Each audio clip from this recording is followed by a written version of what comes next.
오늘 하나님의 말씀은 시편 68편 32절로 35절입니다. 태초에 우리 하늘을 다스리시는 하늘 위에 계신 하나님을 찬양하는 것이 이제 마지막 단락인 것입니다. 시편 68편 자체가 하나님 찬양이 큰 이거 꿰뚫는 주제죠. 근데 이제 마지막 그 마무리가 32절로 35절 단락입니다. 땅의 왕국들아 하나님께 노래하고 주께 찬송할지어다. 셀라. 옛적 하늘들의 하늘을 타신 자에게 찬송하라. 주께서 그 소리를 내시니 웅장한 소리로다. 너희는 하나님께 능력을 돌릴지어다. 그의 위엄이 이스라엘 위에 있고 그의 능력이 구름 속에 있도다. 하나님이여 위엄을 성수에서 나타내시나이다. 이스라엘의 하나님은 그의 백성에게 힘과 능력을 주시나니 하나님을 찬송할지어다.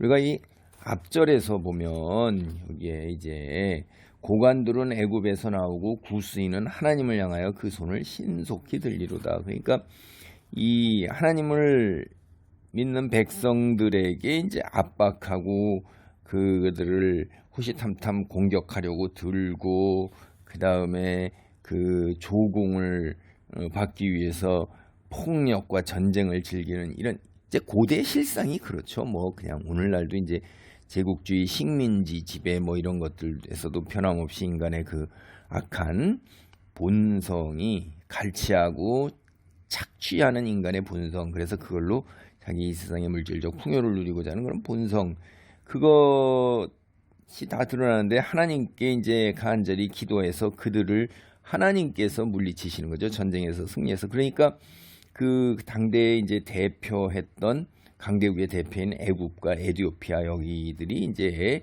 그 위에 지배자들, 통치계급들이 신속하게 하나님께 항복하고 경배하고 찬양하는 거죠.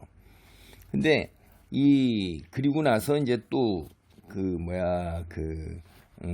예물을 들고 이제 그 항복의 표시로서 예물을 들고 하나님이 계신 시온으로 찾아와서 경배를 하는 거죠. 근데 하나님께서는 이런 강대국뿐만 아니라 여기 우리가 앞에서 볼 때 땅의 왕국이에요. 그러니까 온 세상 왕국들의 찬양을 받기에 합당하신 분이다. 이런 분입니다. 그럼 이스라엘의 하나님이 어떤 분이냐? 하늘들의 하늘이에요. 하늘 위에 하늘.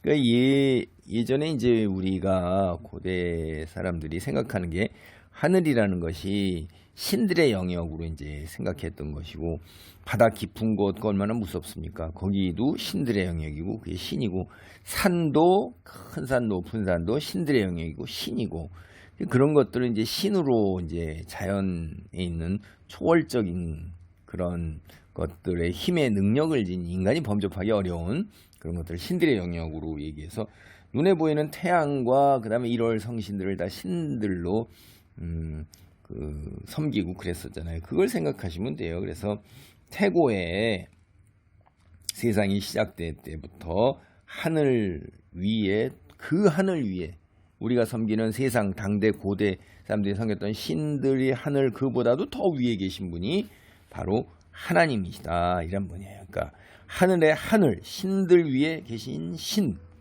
그리고 이제 하늘에서 들려오는 소리라는 것이 이제 천둥, 번개 뭐 이런 소리지요. 예, 하나님의 초월적 그 능력이 천둥과 번개와 연기와 구름과 지진과 진동 뭐 이런 거, 땅의 갈라짐 이런 거가 이제 하나님의 임재와 하나님의 권능이다 이렇게 얘기했는데, 여기에서도 바로 그런 거죠. 하나님이 천둥, 번개, 그 다음에 시커먼 얼음에 폭풍에 참 무섭죠. 우리가 그런 것들이 그 세상의 왕국, 세상의 지배자, 세상의 통치자들이 범접할 수 없는 참으로 위대한 분이다 하는 거죠.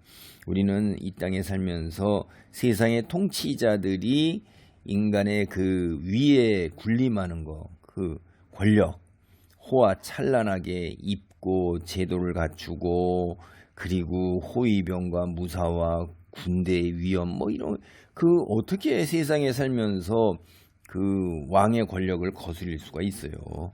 죽음이죠. 근데 그보다도 더 눈에 보이는 그러한 인간 왕보다도 더 엄청나게 범접할 수 없는 위대하신 분이다 하는 거예요.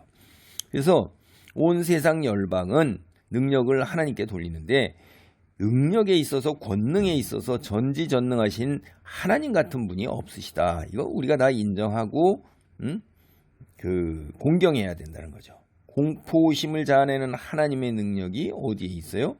이스라엘 위에도 있었고 이스라엘 역사에서 애굽 땅에서 가나안 정복 역사에서 이스라엘 위에 그리고 이건 또 그냥 시각적으로 딱 볼 때 가나안 40년에 불기둥과 구름기둥 그런 것 그다음에 그 능력이 다 온 세상에 거기에뿐만 아니라 보이지 않는 구름 속에 있고 온 세상에 다 가득하다 이거예요. 그러니까 세상 열방의 공포심을 자아내는 하나님의 전지전능한 능력이 온 세상에 가득 차다는 거예요. 그리고 하나님은 위엄을 성소에서도 나타내세요.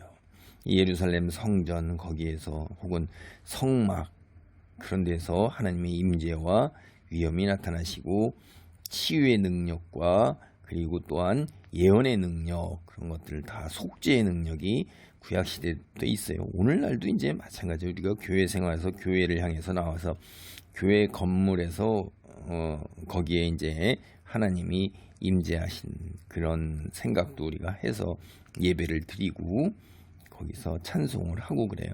그게 이제 하나님의 역사와 응답 이런 걸 바라는 거죠. 이스라엘의 하나님은 백성에게 힘과 능력을 주신다 이 말이에요.